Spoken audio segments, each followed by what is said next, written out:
Welcome back to my channel. I'm Johanna, me, my dog and books. Johanna loves reading. All of the names, it is me. Welcome back or welcome to, if this is your first time watching. Hello, hello, hello.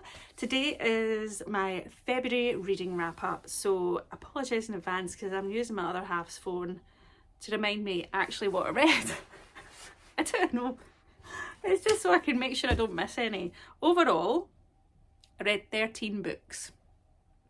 3 horror, 3 thrillers, and 1 was a young adult thriller. 2 literary fiction, 1 dystopian speculative fiction, 1 romance, 1 non-fiction.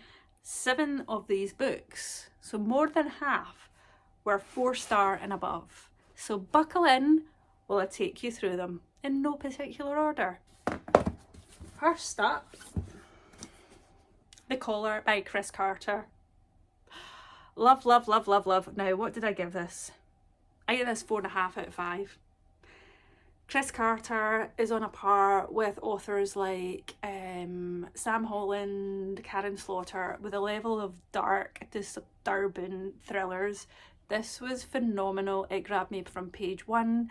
It's not for the faint-hearted, and it is part of the Robert Hunter thriller series. But what I would say is I've read this as a standalone. You probably could read this as a standalone, but what I'm going to try and do is try and read them in order. This is maybe my 3rd Chris Carter books, and I want to work my way through them. If you can hear tippy tappy, it's because Lucy and Patty are tootering around. Are you coming to say hello? Come here. Say hello. Say hello. Lucy. Oh, I always do this to like wipe her eyeballs. Hiya. This is her happy face. Down you go. Don't knock my books because I need to go through them. Please also don't knock the camera over because you'll likely do that as well. I've lost my space. I've lost my pace. My space and my pace. Oh, right, next one. I read a new... I read a Stephen King every month. This one was a reread. It was The Shining because, you know, winter vibes. I love it. It's a 5-star read for me. It still is. The ending is quite a wee bit... There is a lot of similarity between the film and the book. I love both for different reasons. Stephen King doesn't. Look at the tiny text. He does it all the time. Anyway, read mostly on audio actually, which was really good. Love it, love it, love it. A brilliant winter horror. This one I read on audio. I can't remember the publisher, so maybe I'll put it in the description.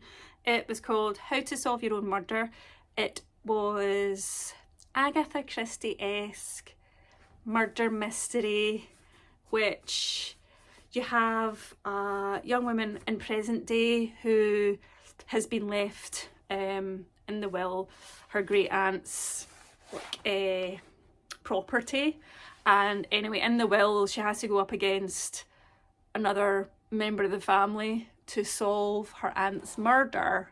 Is it her aunt's murder? Her great aunt's murder, so that she'll like not win but be the owner of what is left in the will. It was really good. I say really good. It was a 3 out of 5 stars. I enjoyed it. For fans of like good murder mysteries and Agatha Christie-esque type stories, I would recommend it. It was actually really good in audio. I would recommend reading it on audio. I also just loved the title and the cover. That was the reason I picked it, for no other reason. Hadn't heard any reviews. So yeah, a decent read. The next was Sunny by Sukh Ojla. This was a book for Lauren and the Books Patreon book club, and we discussed it just the other night. I gave it 3 out of 5 stars, mainly because I think other people other than me would enjoy it. It's a very... it gave me modern day Bridget Jones vibes with a South Asian main character, which was nice to finally read about. Sunny is kind of stuck between 2 worlds of kind of the spending time with her mum, watching the Sikh TV channel, making samosas, all very cultural specific activities and expectations from her mum, and then on the other hand is on dating apps and having horrific dating horror stories.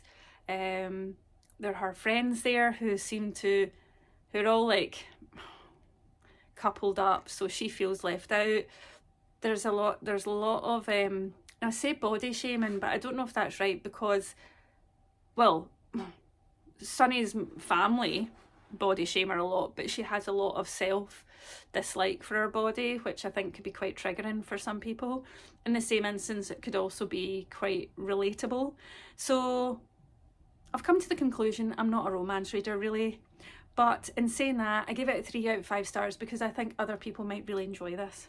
Another one is from a book I absolutely love, which is How to Kill Men and Get Away With It by Katy Brent, and this was her new book, The Murder After the Night Before by Katy Brent. I'll read you a bit of the synopsis. It says, something bad happened last night. I've woken up with the hangover from hell, a stranger in my bed, and I've gone viral for the worst reasons. But I can't remember a thing. Also, my best friend Prose is dead. So that's all you need to know going in. This is a page-turnerable, bingey read. I had a lot of good social commentary about consent, online shaming, as well as having a kind of dark murder mystery at the centre of it. The main character, oh my goodness, what's her name? Molly, that's who I'm talking about. That's who the main character is. Also, look, blurbed by Jessie Suntanto. Daily for aunties. A must read. Really enjoyed it. I will read pretty much anything Katy Brent brings out now. The next one was a very highly anticipated read for me this year. It came out in February. I had it on pre-order, and it is The Future by Naomi Alderman. I think in one of my other vlogs I've maybe done a bit of a review on this. It was a mind bender, to be honest. It was a mind bender. I didn't really know what was going on. I found it really hard to follow the premise of like a dystopian future, like big tech companies being at the helm, well, there's also like survivalist groups, and do you know what, I don't even know how to describe it, but like I wouldn't even read you the blurb because it's long. Don't let me put you off it. If you're into really hard kind of not hard, but like high level dystopian speculative fiction with a bit of sci-fi, maybe check this out. I was pretty disappointed.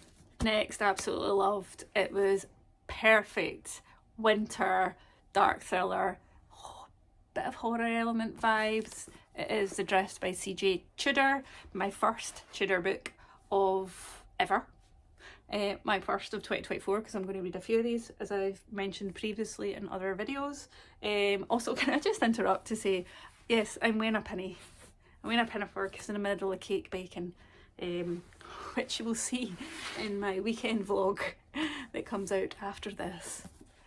Yes, I don't normally walk around looking like this, although you wouldn't be surprised if you've seen me before. Anyway, back to the book. It is... oh, how do I describe it? There's 3 different stories happening at the one time. And the other thing I'm not going to say because I might give it away. So, an overturned coach full of students, all of them are trapped. A stranded cable car full of strangers, one of them is dead. An isolated chalet full of friends, soon they'll be enemies. Very good isolated vibes, unreliable characters, or you just didn't know. There was a huge debate of who to believe. This winter snowstorms. I never saw the end coming. The person I was reading with kind of said they guessed part of it. I didn't, but I'm never very good at that. Brilliant. That's all you need to know going in. Read it. If that sounds like your kind of read, give it a read. The next I got lent from a friend in work. It is Small Things Like These by Keegan. I've seen a lot of Booksgrammars and a lot of TikTokers talk about Claire Keegan's book. It's teeny tiny, it's like 110 pages. She's an Irish author and she's writing, it's kind of set around Christmas, New Year time, I think. And furlong, is it furlong? Furlong? Furlong. 1985, in an Irish town during the weeks leading up to Christmas, Bill Furlong, a coal and timber merchant, faces his busiest season. As he goes round the houses making deliveries, he feels the past rising up to meet him and encounters the complicit silences of a small community controlled by a church. And in that church is where young girls often are sent when they fall pregnant, most likely out of marriage, and what happens to them and their kids. So it is spotlighting a very dark part of Irish history. I mean, for 110 pages, this packs a powerful punch. Whether the storytelling is my kind of thing going forward, I don't know. But I would highly recommend this. The next is one that you've maybe seen me read in other vlogs, which is Paper Names by Susie Lowe. This is just, it's literary fiction. It's a story of immigration, the chase of the American dream, privilege, class, race, lies and secrets. It follows three main characters. So you've got Tammy and Tony, who are father and daughter. Tony is a Chinese immigrant to America who brings Tammy, his daughter, and his wife. You see his challenges of trying to even just replicate the career he had in China. As in America, he's treated as many immigrants are, poorly. And then you have an incident happens that brings the lives of these three people, because the third person is Oliver, who's a very privileged lawyer, whilst also has very complex family relationships. And there's a whole, it's there three points of view across a few different non-linear timelines, and a jaw-dropping moment further in that I shall not disclose. This is a debut. It's less than 300 pages. It was thanks to Verve Books that gifted this to me. It comes out on the 21st of March, and I highly recommend it. I'll be looking out for more of that author. The other I read on audio, just remind myself what it was called, How to Be Your Own Therapist by Owen O'Kane. So it's non-fiction written by an actual therapist, a clinical psychologist, I think they are. And the whole premise is about, well, certainly in the UK, the premise around going to therapy, if you go through the NHS, or even maybe I've not gone private, but I've had therapy in the NHS, that the plan is not for you to have to always rely on having a therapist, but for the therapist to get you to the point where you don't require a therapist and you can be your own therapist, which is what this author's story is all about. I've read quite a lot of books around therapy and the type of therapy I've had before, so perhaps a lot of it wasn't new to me, but I think if that's something, if you're at the beginnings of therapy, or thinking about going to therapy, or have had therapy, and need a reminder about how you can be your own therapist and how we're all shaped by our own experiences, and that, yeah, sometimes life is tough, then this is a good read. I gave it 3 out of 5 stars because, again, I kind of knew a lot of what this book was about, but mainly because I've read a lot of books about anxiety and mental health. The next is out on the 14th of March. So it won't be out yet, but pre-order this immediately. I mean, firstly, look at this. Secrets Haunt These Hollowed Halls. It is Where Sleeping Girls Lie by Faridah Àbíké-Íyímídé. She is a British young adult thriller writer. I read their other book, Ace of Spades, loved it. It was like Get Out meets Gossip Girl, young adult dark thriller, with a lot of societal commentary on racism and homophobia. This one, I mean, it's a chunk, but I loved every page of it. This one is about a young girl who ends up in this boarding school. Shady, her name is. So it actually says, welcome to Alfred Noble Academy. Dark academia, dark secrets. You can see it. I'm trying to read it to you, I'm sure of it. Slow burn sapphic romance, boarding school vibes, dark academia, dark secrets, and dark heart. Shadi Hussein is the new girl. She has no idea what to expect of her mysterious new boarding school, but she certainly didn't imagine her roommate Elizabeth would go missing on her first night, or for the people to think that Shadi had something to do with it, especially when another student is found dead. But secrets haunt these hallowed halls, secrets that rival even Shadi's own. And I'm not even going to touch on what they are, but they're very pertinent to society. Utterly fabulous. I give this 4.5 out of 5 stars. Like, get it on your TV. If you like thrillers, you like dark academia, and you like books that are of this moment in time. I say of this moment. This is the kind of stuff that's been happening. It's just been more in the media spotlight than ever before. Add it to your TBR. Read it. I'm nearly there, guys, so thanks for hanging in. I've got 3 more to go. The next was another eagerly anticipated book of 2024 because I read their first book, The Maid, by Nita Prose, and this was book 2 called The Mystery Guest by Nita Prose, which is, I would say you shouldn't read this unless you've read The Maid.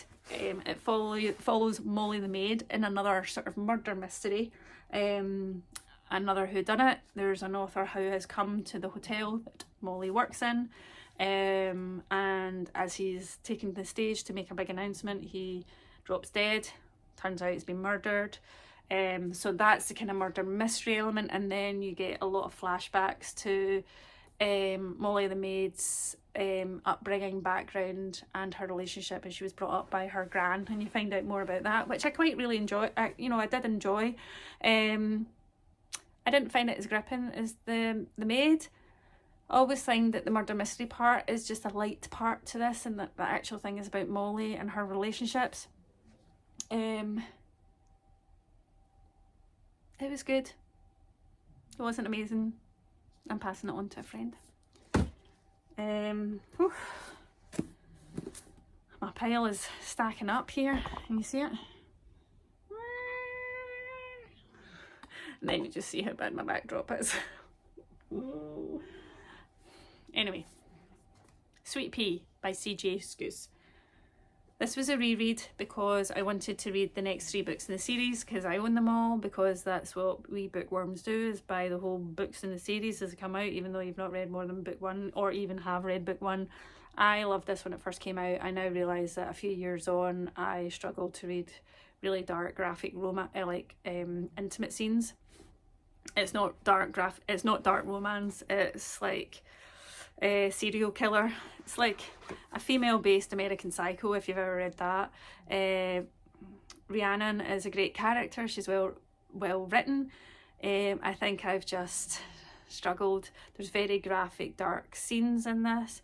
I don't mind graphic, violent scenes. Don't know what it says about me, but I struggle with graphic, intimate scenes, and so I would recommend checking it out. And I'll read you the synopsis as to why. So Rhiannon is the average girl next door, but she's hiding a killer secret. Although her childhood was haunted by a famous crime, Rhiannon's life is normal now that her celebrity has dwindled. By day, her job as an editorial assistant and demeaning and unsatisfying, and by night she dutifully listens to her friends' plans for marriage while secretly making a kill list, and then she actually does kill people. Yeah, maybe check it out. My tastes have clearly changed. And then last but not least, it was a reread. It's the 3rd time I've read it. It is The Burbs by Daphne DuMaurier. It is the book that the Alfred Hitchcock film is based on. It's only 65 pages. It's quite different to the film, albeit the overall arc of the story is very similar. But like in the film, you've got the main character, the blonde, stunning Tippi Hedren. They're not in the book. But it's still like, I love nature and I love birds, but I love how Daphne DuMaurier can make this an utter terrifying tale in just 65 pages. And yeah, birds are beautiful. but when they gather together, they could be terrifying. Also, like, we've all heard about those seagulls who pick up chihuahuas and fly away with them. I've seen those stories in the news. So, loved it.